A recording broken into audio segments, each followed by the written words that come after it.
চুই চাওঁ দেখুৱাইছোঁ বিৰল দৃশ্য চাবলৈ সমগ্ৰ পৃথিৱীৰ পৰা হাজাৰ হাজাৰ পৰ্যটকৰ আগমন। আমি উপস্থিত আছোঁ পাটায়াৰ বিখ্যাত টাইগাৰ পাৰ্কত আৰু বেৰৰ ভিতৰত নহয়, কোনো ৱালৰ ভিতৰত নহয়, এয়া বাঘ ৰয়েল বেংগল টাইগাৰ পৃথিৱীৰ আটাইতকৈ ডাঙৰ বাঘ কেমেৰাখন জয়ন্ত দেখুৱাইছে। এয়া পাৰ্কৰ ভিতৰত পৰ্যটকৰ আকৰ্ষণৰ কেন্দ্ৰবিন্দু পাটায়াৰ এই বিখ্যাত টাইগাৰ পাৰ্ক, য'ত টাইগাৰ চাব পাৰি।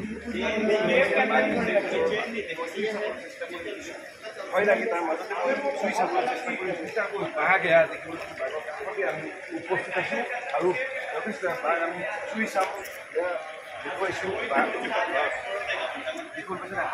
এই বিৰল দৃশ্য চাবলৈ সমগ্ৰ পৃথিৱীৰ পৰা হাজাৰ হাজাৰ পৰ্যটকৰ আগমন ঘটে আৰু 1300 টকাৰ প্ৰতিটো ইয়াত প্ৰতিজনৰ বাবে টিকেট ভাৰতীয় টকাৰ হিচাপত এয়া বিখ্যাত আটাইতকৈ ডাঙৰ পৃথিৱীৰ যি বাঘ ৰয়েল বেংগল টাইগাৰ কাজিৰঙাতো উপলব্ধ, কিন্তু অতি বিৰল। সমগ্ৰ পৃথিৱীতে ইয়াৰ সংখ্যা কমি আহিছে আৰু তাৰ মাজতে এয়া থাইলেণ্ডে সুযোগ দিছে যে ওচৰৰ পৰা আহি বাঘক চুই চাব পাৰি, বাঘৰ লগত চেলফি উঠিব পাৰি, বাঘৰ লগত ফটো উঠিব পাৰি আৰু তাৰ বাবে সমগ্ৰ পৃথিৱীৰ আকৰ্ষণৰ কেন্দ্ৰবিন্দু এই টাইগাৰ পাৰ্ক। আৰু সুধিবলৈ চেষ্টা কৰিম, do you know' English? You know' English?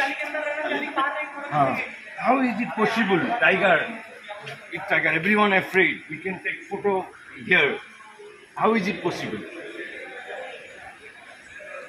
হয়, মই সুধিবলৈ চেষ্টা কৰিছিলোঁ ট্ৰেইনাৰ, কিন্তু তেওঁ হয়তো ইংৰাজী ভালকৈ বুজি নাপায়। কিন্তু এয়া সঁচাকৈ এটা আচৰিত কথা যে কিদৰে বাঘ এইদৰে মুকলিভাৱে ঘূৰি আছে ৰয়েল বেংগল টাইগাৰ, যি অত্যন্ত মানুহৰ পৰা আঁতৰি থাকে বা মানুহক আক্ৰমণ কৰে তেনেকুৱা ধৰণৰ ধাৰণা আছে, বা হয়তো সন্মুখত কাজিৰঙাৰ দৰে স্থানত পালে অত্যন্ত ভয় লগা ভয়ংকৰ দৃশ্য ইয়াতে দেখিবলৈ পাইছে।